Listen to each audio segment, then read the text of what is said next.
Assalamualaikum warahmatullahi wabarakatuh, sahabat yang dirahmati Allah.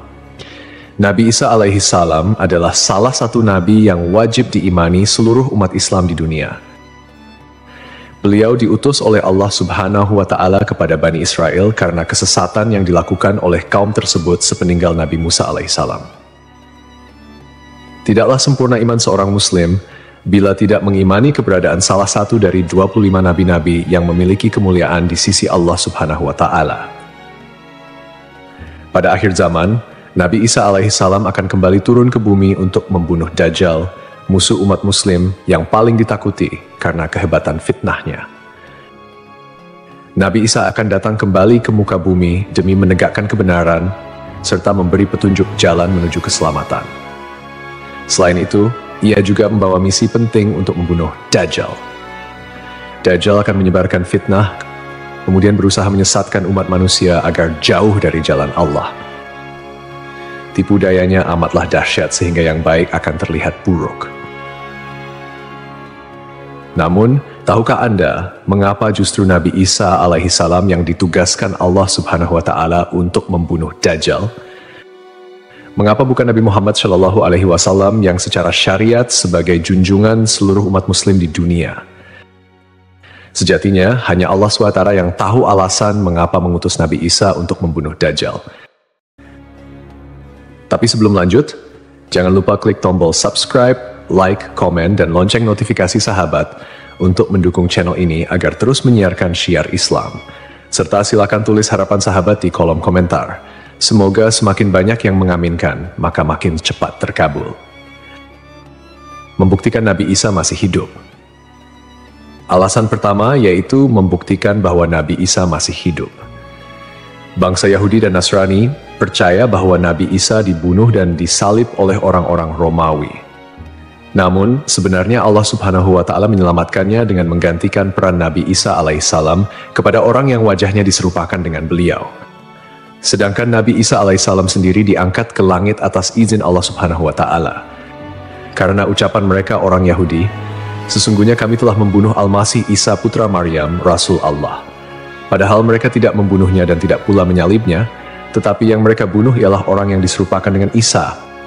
Ini sesuai dengan Al-Quran surat An-Nisa ayat 159 yang artinya, tidak ada seorang pun dari ahli kitab kecuali akan beriman kepadanya Isa sebelum kematiannya. Dan di hari kiamat nanti, Isa itu akan menjadi saksi terhadap mereka. Hal ini membuktikan bahwa tuduhan bahwa Nabi Isa telah disalib oleh kaum Yahudi adalah salah. Sebab selama ini kaum kafir mempercayai bahwa Nabi Isa sudah wafat. Sementara Allah menegaskan dalam firman-Nya bahwa Nabi Isa telah diangkat ke langit sebelum kaum Yahudi membunuhnya. Di hari akhir, Dajjal muncul dengan segala tipu dayanya, kemudian dibaiat oleh kaum Yahudi. Kaum Yahudi juga bersedia menjadi bala tentaranya dengan keinginan membalas dendam terhadap kaum muslimin. Kemudian Allah menurunkan Nabi Isa yang menurut mereka sudah mereka bunuh di masa lalu. Allah menolong Nabi Isa sehingga berhasil membunuh Dajjal dan mengalahkan bala tentaranya. Di masa itu, mereka sama sekali tidak bisa lolos.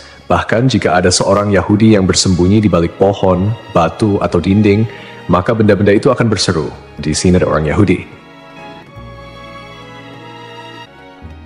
Dekat dengan Nabi Muhammad. Salah satu nabi yang memiliki kedekatan khusus dengan Nabi Muhammad adalah Nabi Isa. Aku adalah manusia yang paling dekat dengan Isa bin Maryam. Antara zaman kami berdua tidak ada nabi yang memisahkan. Selain itu, Nabi Isa sendiri pernah berdoa kepada Allah Subhanahu wa Ta'ala untuk dijadikan umat Nabi Muhammad. Oleh sebab itu, Nabi Isa diturunkan ke bumi untuk menjadi umat Nabi Muhammad. Pasalnya, berita tentang keistimewaan Rasulullah Shallallahu Alaihi Wasallam memang sudah diketahui pada zaman Nabi Isa.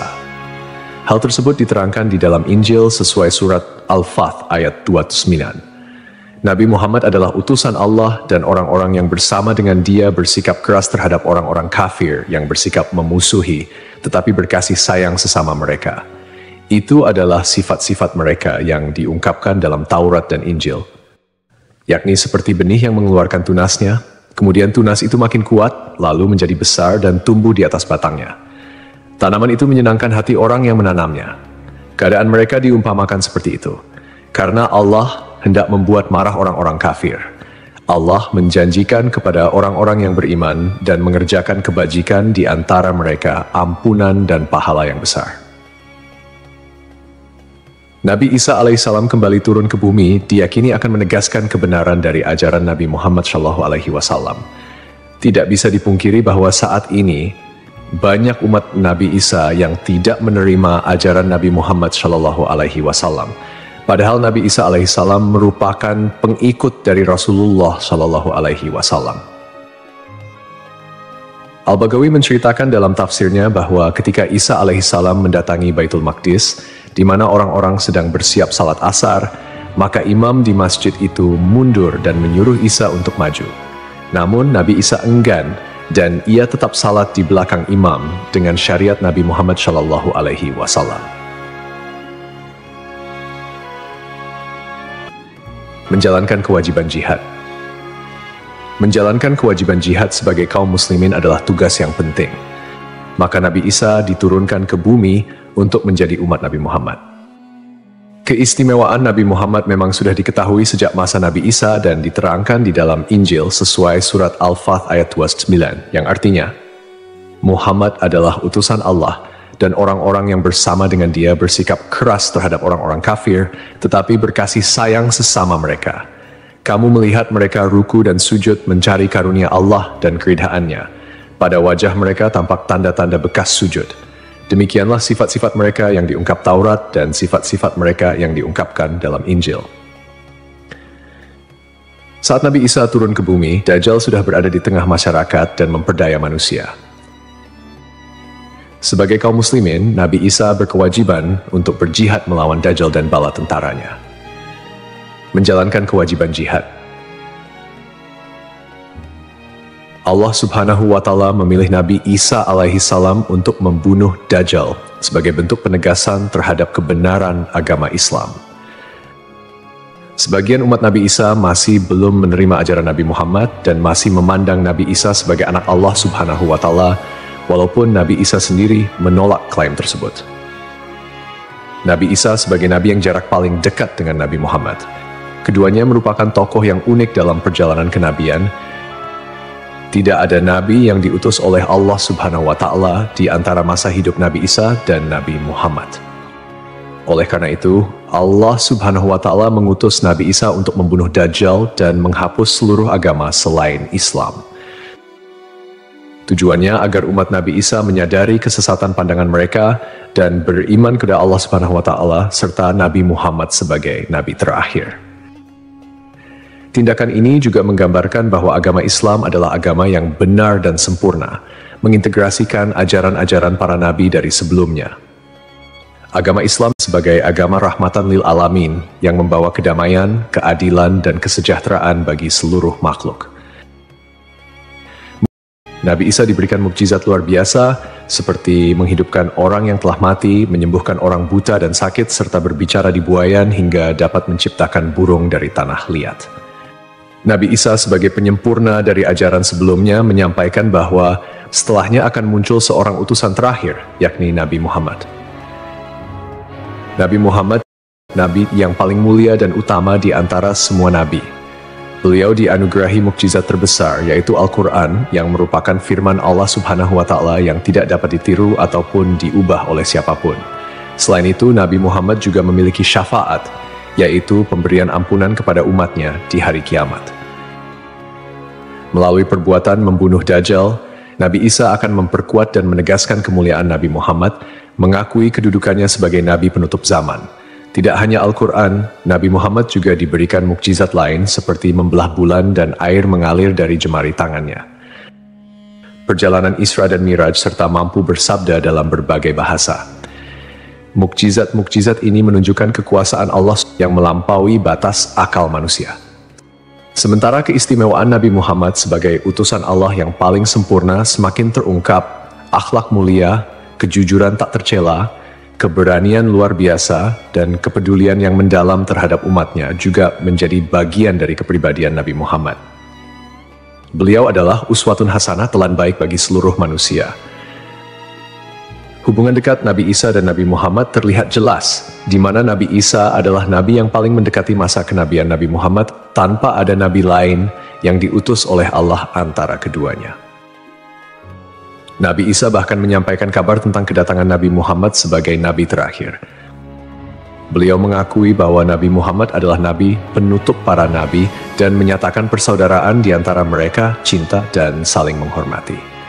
Nabi Isa dan Nabi Muhammad menjadi bukti kebersamaan spiritual dengan mengakhiri keberadaan Dajjal.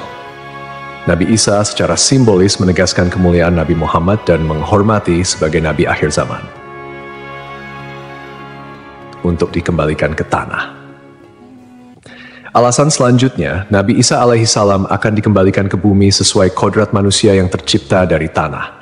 Hal tersebut sebagaimana yang dijelaskan pada surah H ayat 5 yang artinya, dari bumi kami menciptakan kamu, dan kepadanya kami akan mengembalikan kamu, dan daripadanya pula kami akan mengeluarkan kamu pada kali yang lain.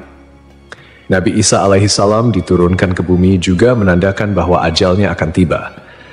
Setelah wafat, Nabi Isa alaihissalam akan dimakamkan di tanah suci, lalu dibangkitkan kembali bersama manusia lain di hari kebangkitan. Mengenai lokasi makam Nabi Isa alaihissalam, terdapat perbedaan pendapat di kalangan ulama. Sebagian ulama mengatakan lokasinya terletak di Bait al-Maqdis, dan sebagian lainnya mengatakan akan dimakamkan bersama Nabi Muhammad SAW. Sebagai muslim yang beriman, tidaklah pantas bagi kita untuk membanding-bandingkan siapa nabi yang lebih hebat, karena semua nabi yang diutus oleh Allah Subhanahu wa Ta'ala mempunyai tujuan yang sama, yaitu mengajak tauhid, mengagungkan kebesarannya.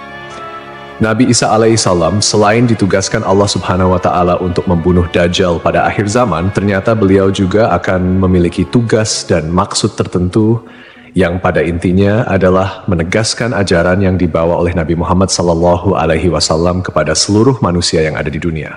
Semoga kita semua bisa memetik pelajaran. Wallahu a'lam.